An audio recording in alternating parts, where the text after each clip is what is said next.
ভাই বোন কি করছিস রে? তুমি মোকে দেখতে পাচ্ছ না জানো আমি কি করতেছি?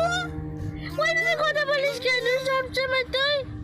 তা কি বলবে তোমার চেরাম ফুর্তি হালকা লোক তুমি একটা।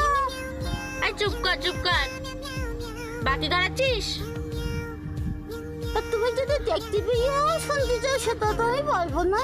তুই কটা বাতি ধরাচ্ছিস কেন? 14 বাতি ধরতে জানিস না তুই?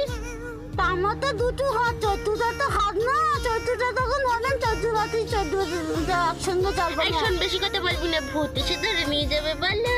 14টা ভূত। 14টা হোক কি আর 15টা হোক কি আমার ভয় টাকাবেই না, বুঝতে পেরেছিস? আমি ভয় পাই না। এই চুপ কর, ভূত আসলে তো অজ্ঞান হয়ে পড়ে থাক। আমি অজ্ঞানই পড়ে থাকবো আর তুমি আমাকে জানতেই পড়ে থাকবো না। তুমি মোটেও ক্ষতির ভয় পাও না, তুমি আমার ক্ষতির ভয় দেখাচ্ছ। এই মোমবাতি যে